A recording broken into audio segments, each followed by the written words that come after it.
Ready? Is it okay if I take sips of my coffee or? Meeting is now streaming on live on YouTube. Gentlemen, Yep. per our previous discussions, the pandemic is an issue of considerable public interest and worth considering in more depth. Our first podcast was about how it affected our individual lives. Our next one is going to focus on what we think it will do for the future. And this, of course, is probably something that everybody should be very concerned about. Over the last 2 millennia of human civilizations around the world, there have been quite a number of pandemics that have had to be dealt with. The most well-known in Western culture is the Black Plague or the Black Death of the Middle Ages and the Spanish flu of about 100 years ago. All pandemics leave their marks on the societies that they hit. They cause social upheavals, even wars, and other lasting effects. For example, aside from killing off 1/3 of the population of Western Europe, the Black Death also did a number of other things. For example, it caused French usage in England to decline and English use as we know it today to rise. It also caused a detectable change in the genetic makeup of people of Europe, which selected for resistance to the actual disease.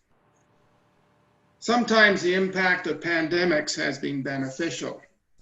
In a later outbreak of the Black Death in England in about the 1660s, Sir Isaac Newton spent his time in the countryside where he invented calculus, theorized gravity, and experimented with light, all of which have formed the basics for the growth of science as we know it. Today's pandemic will also have its impacts, but they will be probably a little different and maybe more pervasive. What we intend to debate or discuss for the coming podcasts are the effects in certain specific areas. The first is consumer behavior and attitudes, but we will not be dealing with these definitely in this order. Second is business, employment, and world trade. Third, geopolitics. Fourth is health and general welfare. And fifth is education and travel. The various speakers today will address one of these topics, and topics which are not addressed today will be left to a future podcast. To begin our debates, I would like to ask Andrew Wood to speak on his views of education and travel. Andrew, tell me what you think. Okay, so do I have 5 minutes for both of those things? Yes. Okay, well, yeah, well, thank you, Al, and that's an interesting preamble. Well, let me start. Education and travel. Let me start with my own experience, because I am a teacher. I'm a recently retired teacher from the Toronto School Board. But since the pandemic hit in mid-March and things were locked down, the students were told to stay away from school, here in Ontario at least, and many other places, of course. But since then, I've been teaching online. I've been teaching these infamous Zoom classes for a private school, not for the public board at all. So that's been quite the experience. I'm busy, I'm online teaching 4 classes a day, sometimes 5 classes a day, 90 minutes. And so I've quickly become adept at using it, and I like it, actually, I do. Some of the students are a little hard to reach, but that's true in any situation.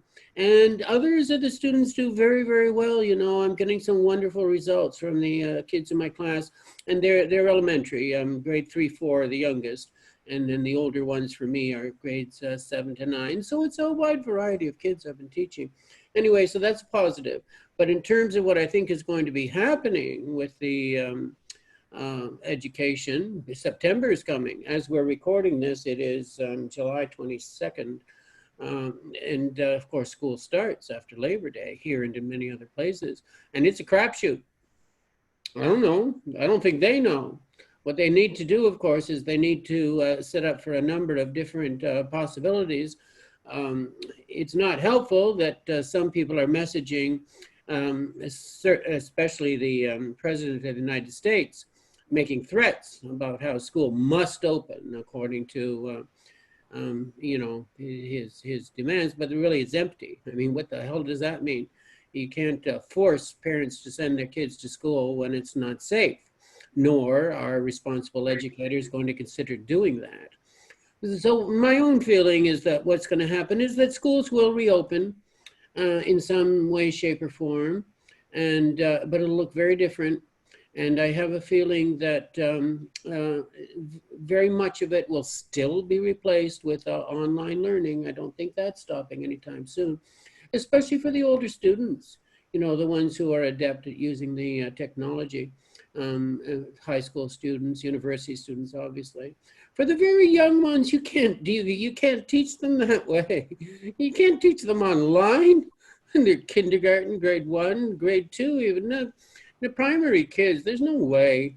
So if you're going to educate them, you need to educate them in a classroom with a teacher and their friends around there. So you know what? It's a conundrum. We'll see how that goes. As far as travel, I was looking online at the IATA website, and they have some good advice. And the WHO, of course, has a page for travelers.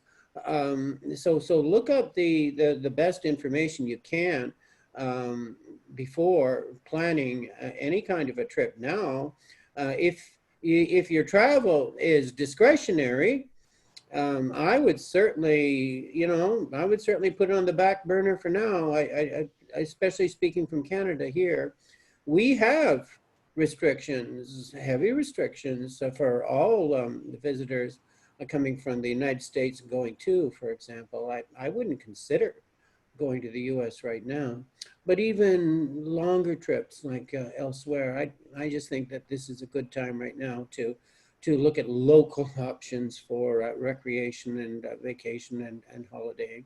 And I'm sure that the people who depend on tourism here in Ontario would appreciate Ontarians doing their holidaying and doing their traveling here at home as much as possible. So that's my opinion about that. I guess back to you, Al, then. Okay, thank you very much, Andrew. Sarab, I think health and wellness are a big issue for people nowadays, with the potential for getting sick from the virus. What do you have to offer everyone on this particular subject? Where do you see this going in future? Yes, thank you very much for this podcast for all the listeners. Welcome. You know, of all the things in the COVID area, the only thing which affects you most is your health. That's the reason we are trying to protect ourselves. So this is the time to take and your opportunity to improve your vitality. So we are saying what we should be doing. What's happening is because we can't move around.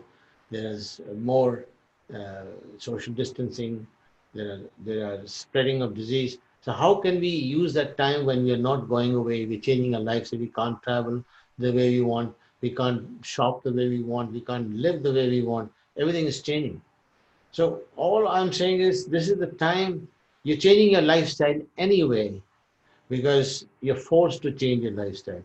But now take this opportunity to make it more organized so that your vitality is high.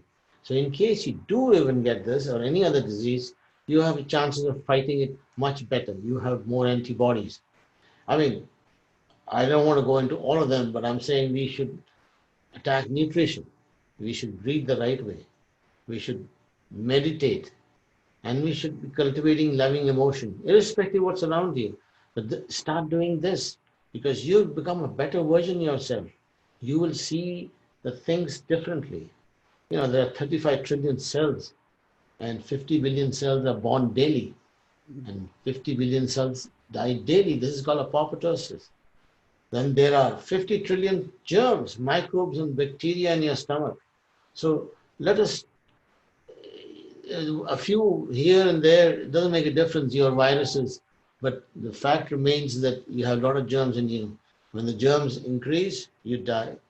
So we have to eat properly, and I can continue. I mean, we are layers of food we eat. The food is processed to get the nutrients from it by our metabolic system. We know we have problems when we overeat. See, normally all of us are eating 2 to 3 times more than what your optimum body requires. Yeah. I mean, I give you a story. This is a real time story. I was on a training ship.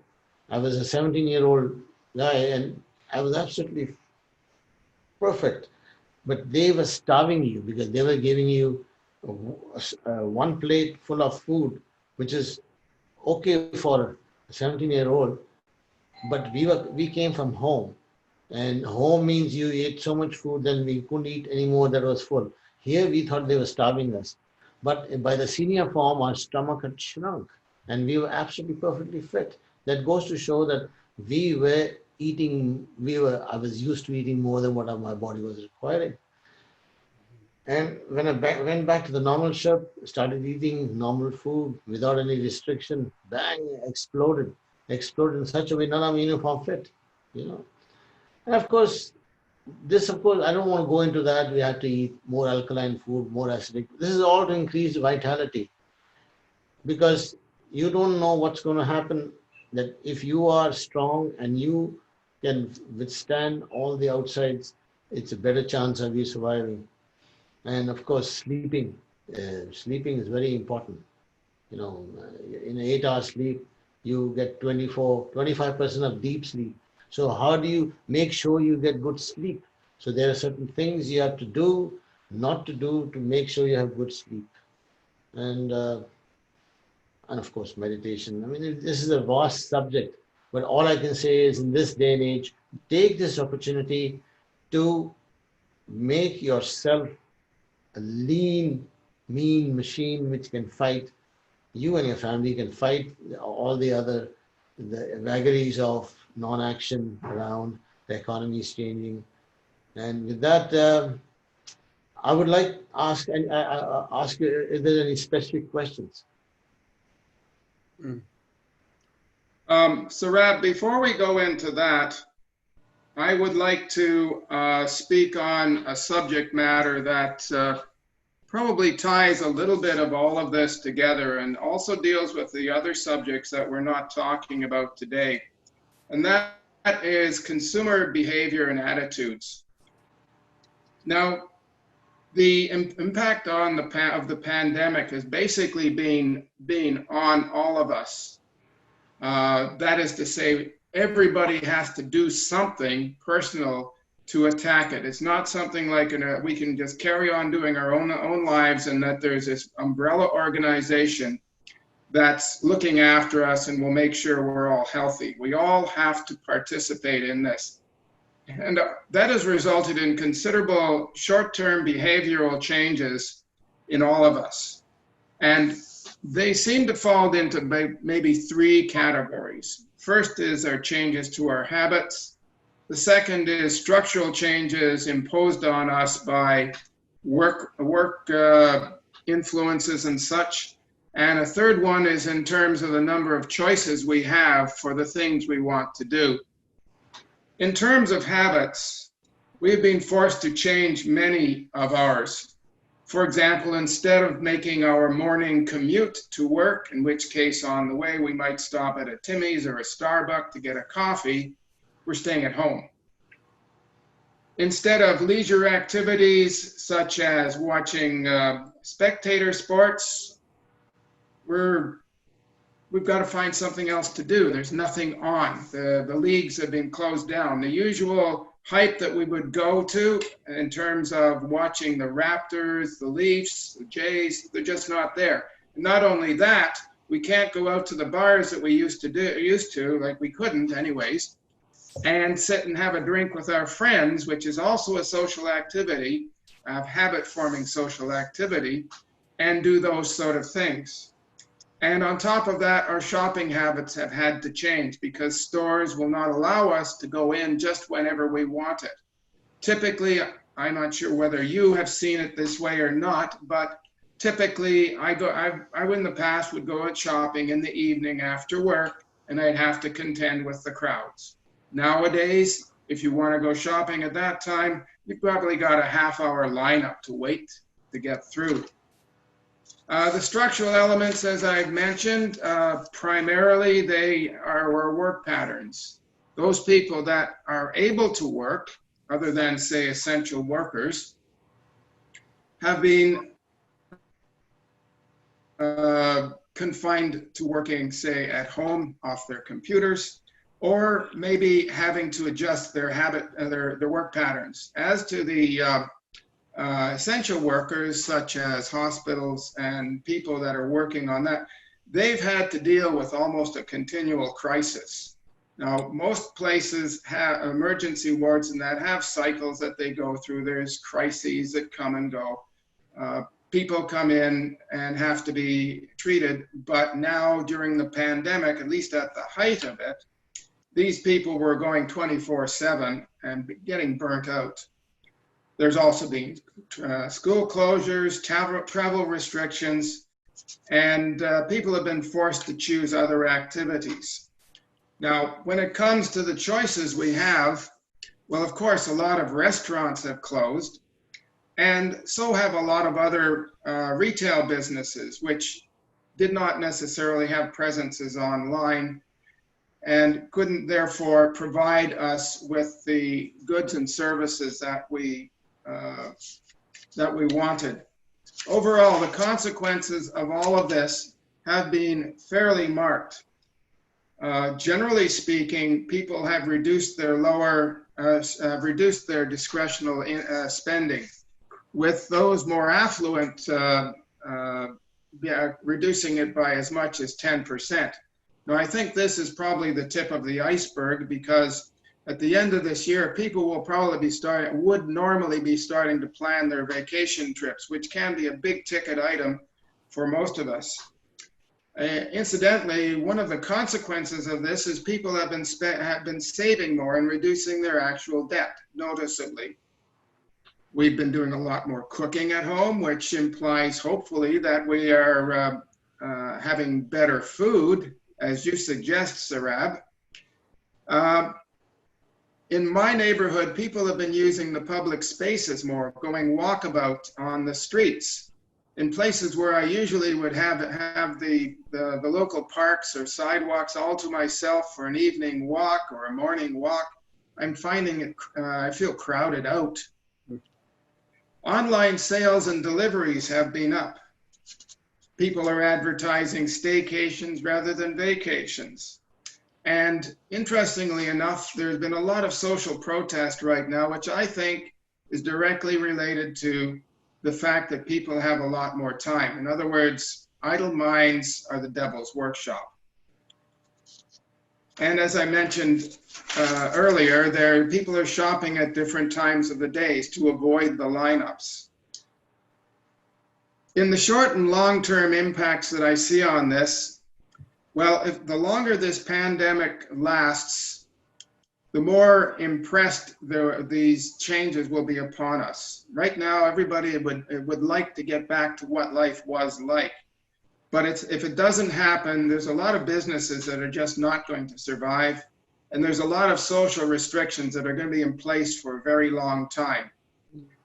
From what everybody's predicting, we will not probably have a vaccine until early 2021, which probably means sometime between January and March. And the chances of it actually being distributed so that everybody can have a dose of it and become immune is probably going to take 3 to 4 months. So I think we're in this for another year. And there's a very high likelihood that the behaviors we have now adopted will become ingrained with us, because that's how habits are formed. If we change our behavior for a long period of time, what does happen is our behaviors become changed. They become ingrained with us.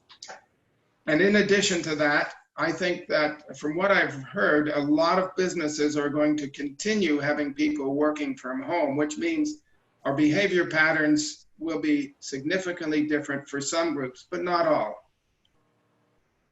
I think that we're seeing a substantial rise of e-commerce, which is not going to go away. I happen to enjoy the delivery of goods to my home rather than necessarily going out and having to either pick something up or go to a store and ordering it there.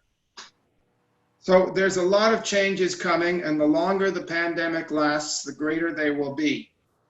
There are other influences happening in the future. For example, in Europe, they're contemplating making the reopening of businesses, the recharging of society contingent on zero emissions, zero carbon emissions. So what I see is this pandemic is causing great changes, and on an individual level, it means changes in our habits, which will be permanent.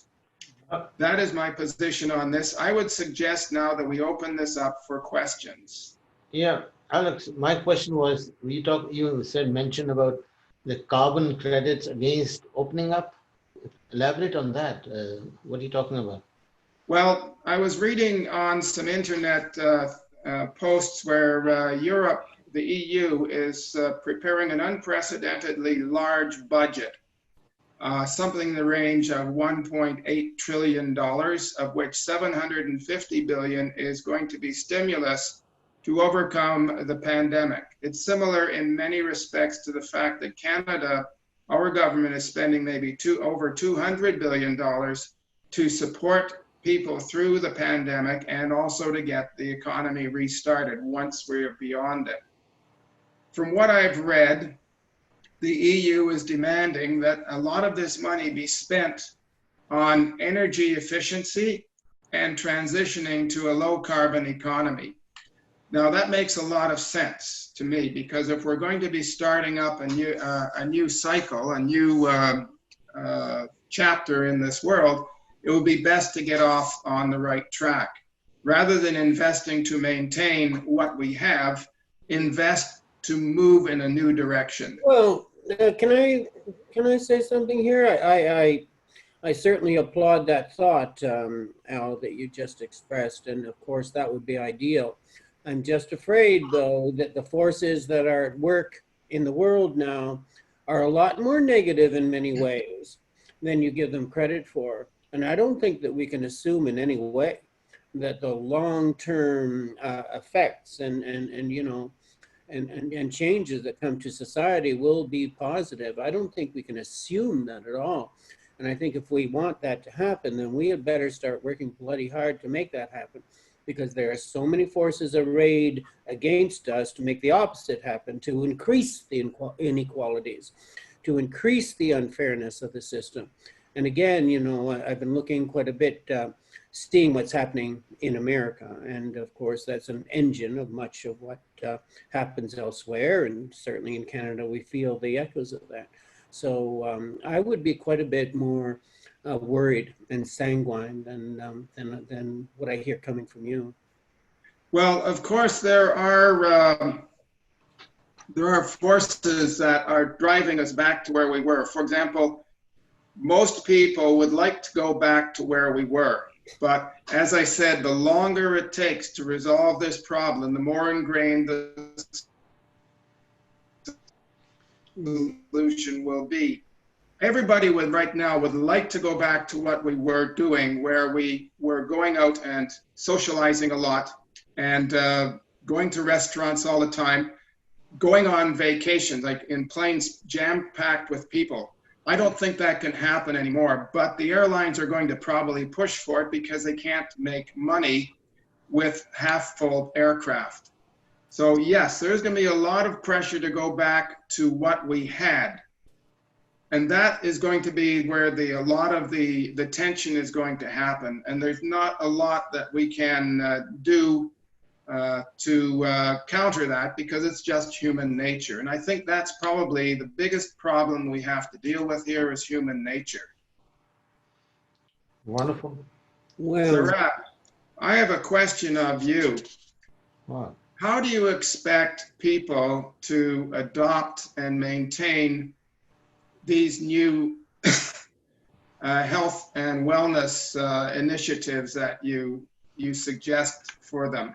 Yeah, I just enumerated them. Good question. I just enumerated them, but people have to find out that these sort of things, if they change, they can expect to live healthy on a daily basis and consequently live long. So that's why it's called a longevity unleashed method. It is good for any viruses.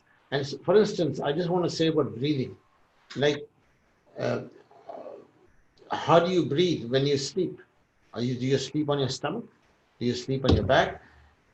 They say now some doctor in India, they're saying if you don't have a ventilator, you sleep on your stomach and you force your chest on the mattress, and you only allow your diaphragm to go sideways. So you're doing diaphragmatic breathing automatically, and that's what the ventilator also does. It is manipulating your uh, uh, what do you call that diaphragm. So when you do diaphragmatic breathing, your lungs are more effective. You get more circulation. In the end, what happens? You increase circulation of blood in your body. When you increase circulation of blood, automatically your cells regenerate properly and you don't get old and you're healthier. That's the bottom line. That's Yeah. it's like a calculus symbol. Can't have a mind. It depends on how much you do it. Now, with this Yeah. guy, 108, he's very little, he's very nimble, everything is perfect because he's practicing this breathing technique. Can I, yeah, Sarab, can I break in because I appreciate everything you're saying, and certainly I have to agree with you, but on a practical level, let me tell you just from my own point of view, I'm much less healthy now than I was 8 months ago back in 2019. I'm not getting the exercise. I'm not getting out of my house. I'm just, I don't have the same healthy lifestyle that I had. I put on 12 or 15 pounds, This is So, a routine I would like to tell everybody.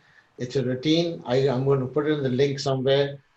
That, for instance, a small breathing exercise, if you put your hands up like this behind you, right? Right. Put it behind you. Your elbows should be facing on the screen, on the sky. Now, when you breathe, you are breathing using your diaphragm, and you can keep on inhale 1, 2, 3, 4, stop, then exhale 1, 2, 3, 4, 5, 6. Do this about 20 times. You're automatically using the lower part of your lungs, which you never did. And especially when you're doing they say when you're doing this diaphragmatic breathing, whatever you spend 1 hour doing that, add that to your lifespan because you haven't used your lungs. You used your diaphragm. The lungs are given a rest. Otherwise, your lungs never get a rest from the time you're born till you die. So this way, you're giving it rest to your lungs. The one way of doing it. Sarab, Yeah. one of the problems here I see is that it's fine right now for people to adopt these sort of standards. I'm sure right now that because people are eating a lot more food at home, that they're probably healthier.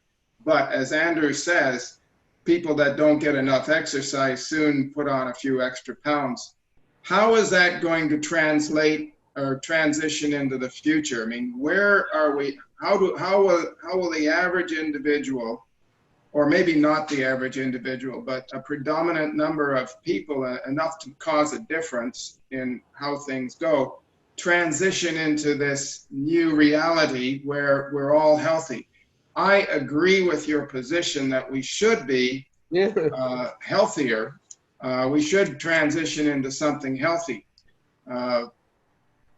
I've been pushed to get organic food, for example, rather than the usual glop that I will eat because it's considered better for me. And certainly in times of the pandemic, it's better to eat healthier foods than not. But how are we going to deal with this after the pandemic is over? What is going to force us as people to adopt the healthy habits and stick with them? Well, for a start, once you're aware that eating healthy and living healthy or doing exercises regularly, you see the benefits yourself. Now, when you see the benefits, you would like to continue. But if you haven't done it, you won't even know what happens. Now, I do my 1.5 hours routine. I start with detoxifying my body, I, and then I'm doing a breathing in a certain way. Then I'm doing pranayam, and then doing yoga nidra. All these are to increase my blood circulation, and I don't have to move an inch. I'm still mostly, and I have full of sweat. So these are techniques we at this age, anybody who doesn't want to use their limbs are the first one which go away. You want to concentrate on your core from your head to your perineum. This is the main area where you're using, it's your body, your digestive system, your respiratory system, everything is in there. Your excretory system, all the seats. So you have to see the whole body like one. You have to make your body will know if they're enjoying the deliberation you're doing. When you overeat, you don't enjoy. After some time, you see the overweight, you see the effect of it. You get disease, diabetes, and if you take wrong kinds of food. But if you reduce your food intake, because give the taste, the sense of taste, give it backseat. Now you have to ask yourself one question whenever you're putting in your mouth: is it good for me? Is it going to help me? Is it going to eliminate easily? Yes, go for it. Eat it. Okay. Because that way you're eating it like a food, like a medicine. You're not just eating it for, for anything else. I mean, this is a lifestyle change one has to do. Now, I eat one meal a day, every day in the morning, and mostly vegetarian. I do digress now and then when we have a little meat, but otherwise I avoid meat and gluten, and I'm quite happy. Okay. I would like to ask you, Andrew, a question with regards to the education systems in the future. How well do you think students will learn by using the online systems as compared to classrooms? Yeah, well, thank you for redirecting the conversation in that way. I think it's a very important topic. It's a crucial topic. You've given me a specific question, and I'll answer that question. But I just want to underline before I answer the importance of the topic, because parents right now, you know, they've been home with their kids, very many of them, millions upon millions, and that's just not sustainable in the long term. And of course, there's particular pressure on the moms out there. And how can you work? And you've got your kids at home at the same time. So when you're asking the question about how well do they learn online versus in person, that's really the background of that question, because if they're learning online, then there's an issue. There's a social issue of the jobs and the employment and the career, and just the whole thing is upside down. So I've prefaced my answer with that. And my observation is that students who are inclined to be academically talented can cope and can profit from the online teaching and learning. So I think that is yes. But on the other hand, there are a great many students, even the majority, who don't necessarily have the same kind of academic skills or academic desire or focus. And there are so many distractions out there. Just as a practical example, I can pretty well point out to you a number of kids who, when I'm teaching them 90-minute classes, they've got other screens open that I cannot see. And some of them, I'm pretty sure, are occupying themselves with their video games, or I will really assume that they're considering the questions that I'm asking them, but they are not. So there's plenty of instances where I'm asking for student feedback and student reaction, and I don't get it. I get it from a few. I don't get it from everyone. So, and then there's those who are really addicted to the video games. And you can just see that they're not focused. They're not listening. I don't know what the hell they're looking at. So, so the answer, bottom line, is yes and no. I think it's effective for a minority, and I think there's a majority for whom it doesn't really answer, and they need to be in the teacher-led classroom. Well, that leads to another question of you. If the current system is unsustainable, and it seems to me that e-learning probably isn't for the majority from what you're saying. Yeah. Where do we go? Where do we transition to when we cannot have full classrooms with, say, Well, there you go. There you go. There are a great many talented educators who are wrestling with exactly that problem. And absent a federal strategy, a national strategy, here in Canada, of course, education is a provincial responsibility. And I believe in the US, it's a state responsibility, although they look for leadership from their federal government. But in the absence of, one uniform correct answer, and there isn't, because different regions, different areas have different realities in terms of the pandemic. Every region is going to find their own, way of coping with it. And there's different things they're talking about, bringing half the students at school for half the day and the other half for another part of the day, switching all day, students maybe Monday, Wednesday, Friday type thing, Tuesday, Thursday, Saturday. There's so many different permutations and combinations. They're going to be trying to see what works. And I think the bottom line is that different things might work in different areas, different jurisdictions. Sarab? Yeah, very good. I think we should wrap up this session. It's getting longer than that. And one thing I want to know, Andrew, is what do you think in the future of the education, before we finish, what's going to happen, this effect collectively for the sake of the people, for the future students, the future of humanity? It could be problematic. It could be highly problematic. This is, again, where we're going to have to fight. Our educators and our government has to be helping us, because society as a whole benefits from a strong public education system. Because there are the private schools and the parents with money, and they can send their kids to those institutions and they'll be okay. But my concern is with the wider number, with a great number of students who don't have access necessarily to the technology, who can't continue their schooling. And you know what? It's going to cost down the road. It's going to cost big time in so many ways. So it is an urgent problem, and it's a problem that's going to need to be addressed in thoughtful ways. Gentlemen, we'll call this. We'll call the discussion at this point. We do have still two topics that we need to review, which are the effect of the pandemic on businesses, work, and international trade, plus geopolitics. We can continue with those items at our next podcast, which will be scheduled in the near future.